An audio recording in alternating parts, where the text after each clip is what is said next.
This video is sponsored by Spigen. We've got the iPhone 13 Pro Max, S22 Ultra and the Pixel 6 Pro. I think it's always tricky to compare these devices because they are good in their own way, but that's what I'm going to do for you today. And before we do that, I think it's worth calming down a little bit. Whilst many people out there will try to tell you that one is better than the other, I don't fully agree with that. I would say though that there are features in each of these phones that differentiate them, features that make them better than the others. And you already know that, right? These are not brand new phones, they've been around for a while, but in actually using all of these devices, not at once of course, but trying to really fit them into my workflow of running a tech consultancy business during the day and being a content creator as well, I did find some nuances that hopefully you will find interesting or at least entertaining. I'm Alex and I do down-to-earth tech reviews. If that's something that you like, welcome to the channel. In general, you really can't go wrong with any of these flagship devices. I know it sounds like I'm sitting on the fence here and I don't want to upset people, but that's not it. For a bit of context, I still remember using a public phone to send a message to someone's pager. Yeah, I'm that old. So to me, these devices are nothing short of marvels of technology and engineering. I could even include a few more options here, but I run out of funds. Oh, also, I am what you could call an Apple fanboy. And before you let me know in the comments how biased I am towards Apple, I couldn't really disagree with you based on how many Apple products I own. If you cut me in half, you probably find that I've got lightning cables instead of veins, and my brain lasts up to 10 hours without recharging. But this version of me, get ready for this, is now over 1,500 times faster than last year's. In many ways, that's true. Anyway, I have been genuinely more and more impressed by Android products recently. Apple fans out there will probably hate me for this, but it's true. I do feel that non-Apple devices have more freedom to innovate and bring things to their smartphones that Apple will take 2 to 3 years, sometimes even longer. And they will rename it and call it something really cool, and we'll all go, wow, brilliant Apple. But you and I know they're not fooling us, right? The amount of freedom we get on Android phones and some of the intelligence features that we get as well on these devices are kind of surpassing the iPhone in some areas for me. But the iPhone to me, especially in the Pro range, still represents top quality and a smooth user experience. More specifically, how the iPhone works with other devices from Apple that you might have, like an Apple Watch, HomePod Mini, or whatever it might be, a laptop or an iPad, aka the ecosystem. Some may call it the Apple prison because once you're in it, it's quite hard to get out. And we really can't take that away from them. You know, it is quite powerful. The S22 Ultra here has failed to impress me, as much as the Pixel 6 Pro did anyway, or even as much as the S21 Ultra did. But there are 3 reasons for that. 1, I have the Exynos version here, which to me does feel a bit choppy. It's kind of a jittery experience, even more so than the S21 Ultra, which also had the Exynos chip. So I don't know, come on Samsung, just give us all a Snapdragon please. Reason 2 is early days, and I actually smashed the screen in the making of this video, so I've had less time with the S22 Ultra than I've had with the Pixel 6 Pro and the iPhone, of course. And the third reason, well, before I talk about that, it's probably a relevant time to show you these amazing cases from today's sponsor, Spigen, which would have prevented this from happening. They have cases for the iPhone, the S22 Ultra, and the Pixel 6 Pro. Spigen cases are super stylish, and they actually have a couple of new options as well for the S22 Ultra that I'm really excited to share with you. They always come up with products that offer great functionality, as well as protecting your phone of course, and a model to suit your style. For the S22 Ultra, they have this new optic armor, which I think is really cool. Has a cover for the camera for that extra protection around the camera module. That is brilliant. So if you're worried about scratching the camera module when you put this phone in a bag or whatever, and it might be with coins or keys, this protection will really help in that case. You know, simply close this little cover here, which clicks nicely into place. Really well designed. I always like when there's attention to detail, and you can really see that here for the S Pen cutout. It feels really well thought through. Lets you remove the S Pen without any issues. And this here is another well designed case. This is the brand new Cryo Armor case, which is designed with gaming in mind. And it looks great on the S22 Ultra. The pattern is really cool. I love the kind of texture at the back as well. It has a really nice feel to it. I like fidgeting with my device, so if that's you, this is a perfect case for that. But on the more technical side, you know, keeping the phone cooler actually helps conserving the battery, the battery health. So great to see that. This is one of my favorite cases. This is the Tough Armor case. I think it's a beautiful protective case. Last time I reviewed this case, I actually made a criticism about the volume rockers here.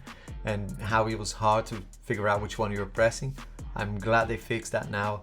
The power button now has these grooves in it, which makes it really tactile now. The kickstand at the back is a nice touch too. For me, more cases should have this option for us. It's perfect when watching content and you're not near a stand or something to prop it up against. Then great protection too. If you look inside, there's this extra layer of shock absorbing material, and all around the front you get this really good protection as well. You know, there's enough clearance here so when you put the phone down, it's not going to scratch the screen. All of their cases work really well with wireless chargers.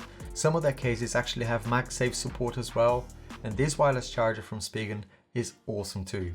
This is their Power Arc wireless charger, and when you pair this with their ArcStation wall charger, you get this really excellent solution for your desk, very low profile, quite elegant as well, really nice and slim, really well designed, nice to rubberize as well so it's not going to scratch your phone. Really good charger.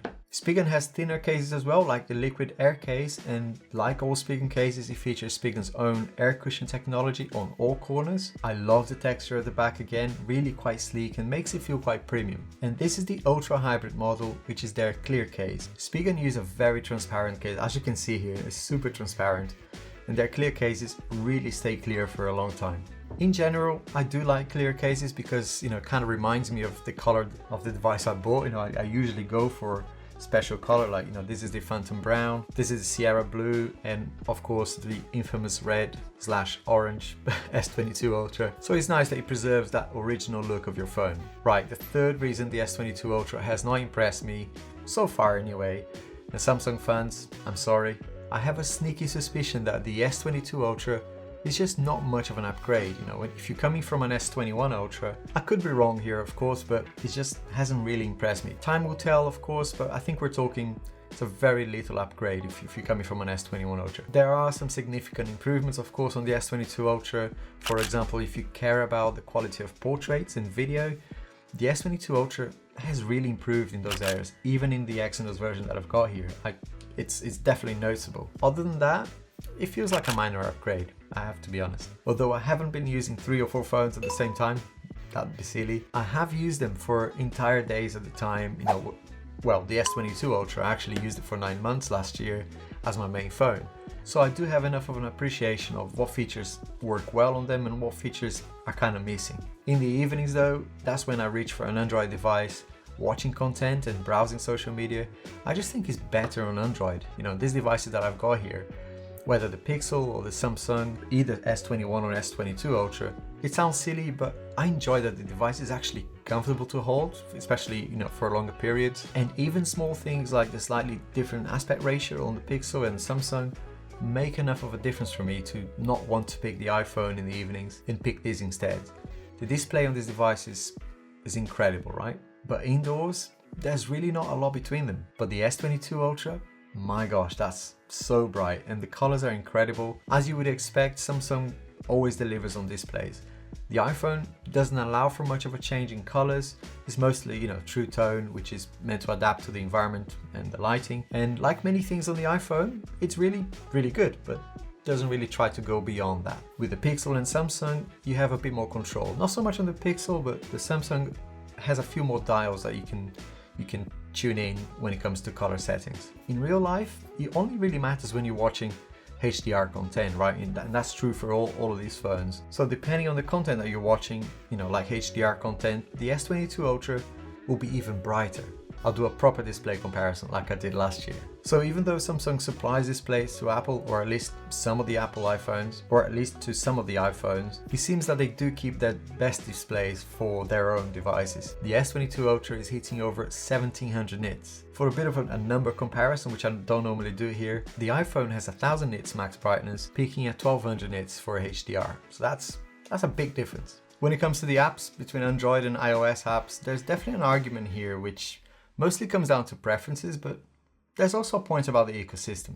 But in my experience, most of the apps that I care about are absolutely fine on Android. I'm probably not a typical user here because I've got multiple devices and I'm constantly trying different things, but I'd love to see more apps having a central store for data or purchase information. A lot of them do, to be fair, and you can have iOS and Android apps working off of the same data, but some apps are not aware of each other. And in some cases, you have to purchase them again for Android, even if you already have subscribed to the iOS version, and vice versa. It's a niche problem, I know, but it's a problem nonetheless. From a performance point of view, I know there are some cool benchmark numbers that we could run here and prove that one device is better than the other. I'm not gonna do that. What I will say though is the S22 Ultra, despite it being probably the newest here, is visibly choppier than all of the other devices. Whether it's opening the camera to take a photo or make a video, or even just scrolling in the home screen sometimes, you notice some jittering there, and sometimes you have to kind of try it again just to prove that, am I seeing things here? But it's definitely there, you do notice it. Some people probably won't notice, but when you compare that with other phones like the S21 Ultra, also Exynos variant, it does feel a bit slower.